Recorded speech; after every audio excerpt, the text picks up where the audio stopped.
Oke. Assalamualaikum warahmatullahi wabarakatuh. Di sini kami dari kelompok 8 akan menyampaikan hasil jawaban kami dari studi kasus Dell dan Lenovo. Pertama-tama perkenalkan kami dari kelompok 8. Yang pertama ada Alvina Khairunisa, yang kedua ada saya sendiri Muhammad Zulfan Rahmana, yang ketiga ada Nadia Dita Maulika.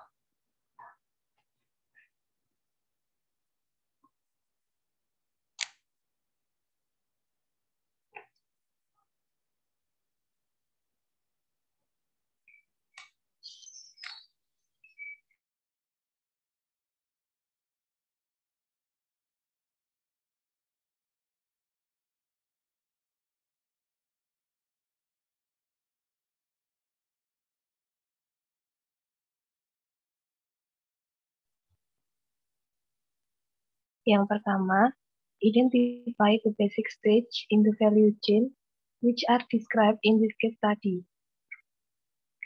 Penerapan rantai nilai, strateginya atau strategi lain di luar rantai nilai ini pasti bertujuan meningkatkan keuntungan perusahaan dan sebisa mungkin mengurangi biaya produksi. Di samping itu, sesuai pengertiannya, rantai nilai meningkatkan nilai atau pemanfaatan produk atau jasa yang diproduksi. Selain itu, terdapat fungsi lain dari rantai nilai, yaitu penelitian dan pengembangan, desain, produk, jasa atau proses, produksi, pemasaran dan penjualan, distribusi, serta layanan pelanggan. Berikut masing-masing fungsi dari rantai nilai. Yang pertama, penelitian dan pengembangan. Yang kedua, desain produk atau jasa hingga produk proses. Yang ketiga, produksi. Yang keempat, pemasaran dan penjualan. Next. Selanjutnya, berdasarkan studi kasus, Dell mengembangkan hubungan erat dengan pemasok agar dapat menjaga rantai pasokan bergerak dengan cepat, menghasilkan produk dan antrean pesanan pelanggannya yang pendek. Dengan menjalin kerjasama yang baik dengan pemasok, Dell kan pilihan terbaru, membuat produk siap dipesan atau order, dan memperoleh output produk dengan cepat. Dengan demikian, akan membuat Dell memiliki keunggulan bersaing, pangsa pasar yang bertumbuh, dan investasi modal yang rendah. Dalam proses distribusi, Dell menggunakan strategi penjualan langsung melalui saluran online yang telah terbukti efektif untuk penjualan perangkat keras dan komputer.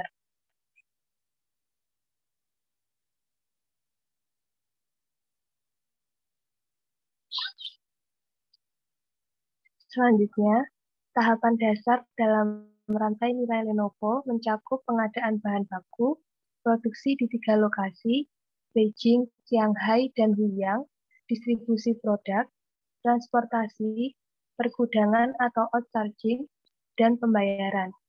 Siklus inventaris Lenovo berlangsung dalam 10 hari, dan siklus kas dapat dicapai dalam 10-20 hari.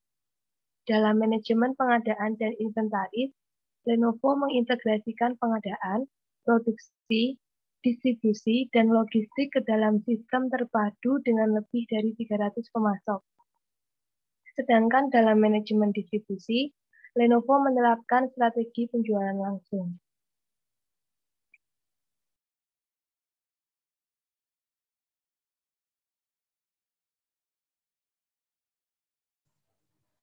Yang kedua ada explain the interconnection between the production and distribution strategies at Dell and Lenovo.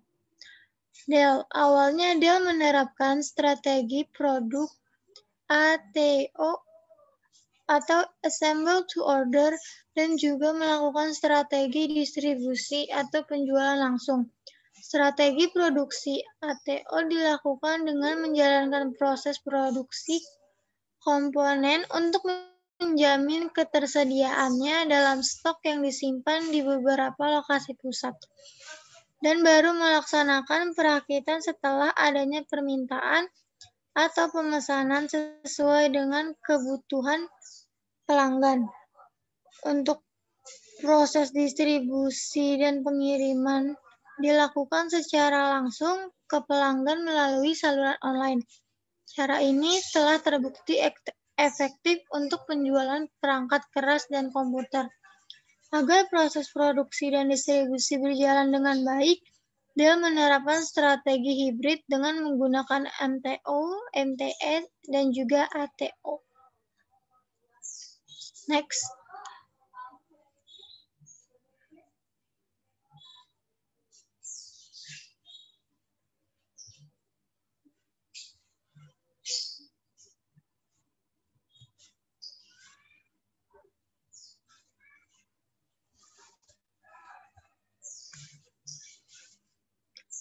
Selanjutnya, Lenovo.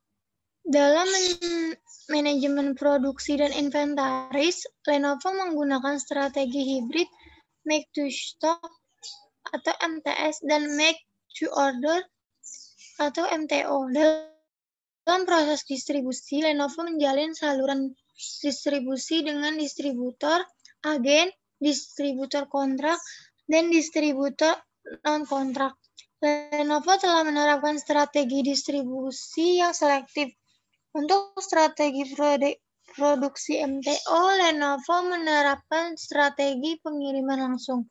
Strategi ini dilakukan dengan pelanggan memesan produk Lenovo secara online, tetapi tanpa adanya penyesuaian dengan kemauan pelanggan, atau dengan kata lain, hanya sesuai dengan spesifikasi yang telah disediakan oleh pihak Lenovo. Next.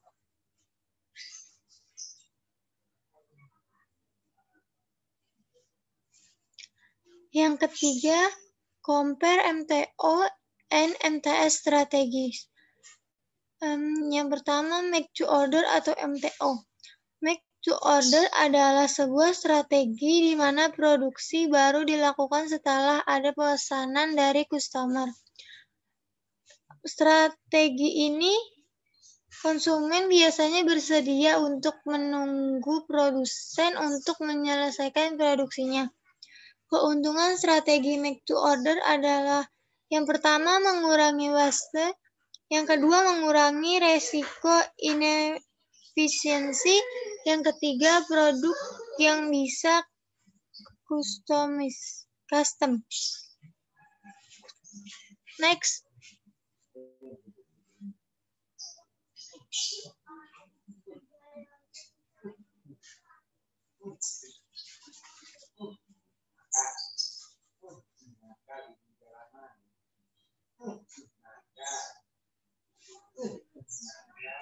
Selanjutnya ada MTS atau make to stock. Make to stock adalah produk yang dibuat untuk memenuhi tingkat stok tertentu. Banyaknya stok yang harus disimpan bergantung pada sales forecast dan perkiraan customer demand. Strategi MTS bisa menjadi strategi yang cukup beresiko karena begitu terjadi, sedikit saja kesalahan kalkulasi akan dapat berdampak besar, seperti kekurangan stok atau excess inventory atau kelebihan persediaan. Meskipun dikatakan menjadi strategi yang cukup beresiko, strategi make to stock atau MTS juga mempunyai beberapa keuntungan. Di antaranya, 1. Beban kerja dan resource yang merata. 2. Waktu tunggu customer yang singkat.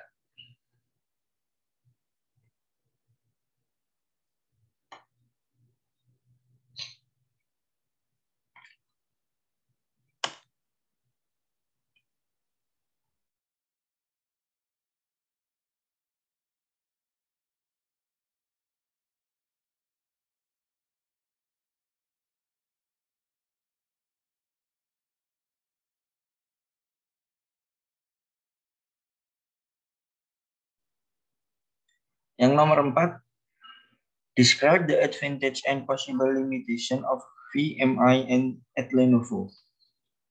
Keuntungan VMI di Lenovo antara lain yang pertama, proses bisnis internal menjadi lebih sederhana, efektif, dan efisien.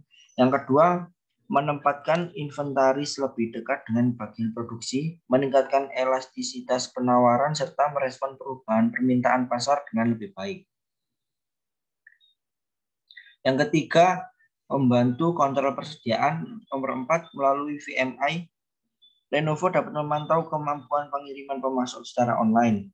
Yang kelima, mempercepat logistik Lenovo. Keenam, mempersingkat waktu tunggu. 7, memastikan pengiriman bahan yang diperlukan untuk produksi berjalan tepat waktu.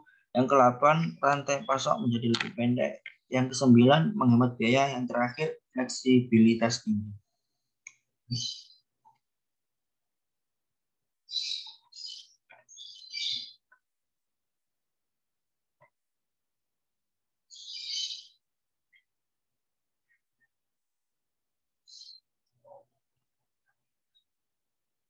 Kemungkinan batasan VMI di Lenovo.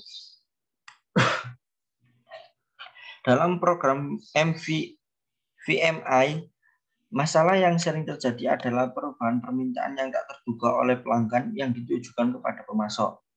Perubahan permintaan dapat diakibatkan oleh pelanggan yang mendapatkan pembeli-pembeli baru yang membeli barang dengan jumlah besar dan dalam waktu yang singkat. Meningkatnya permintaan bisa juga terjadi apabila ada promosi khusus. Pemasok mungkin belum dapat menjadwalkan produksi atau pengiriman pada waktu yang tepat, sehingga dapat menyebabkan kurangnya persediaan. Lonjakan permintaan dapat juga menciptakan beban atau masalah bagi pemasok karena menyusun kembali rencana produksi atau inventarisasi ulang para pelanggannya. Oleh karenanya, jika pemasok mengalami lonjakan permintaan yang signifikan dari pelanggan utama, pemasok perlu memberitahukan kepada pelanggan VMI bahwa sebagai pemasok juga memiliki keterbatasan agar para pelanggan dapat menyesuaikannya.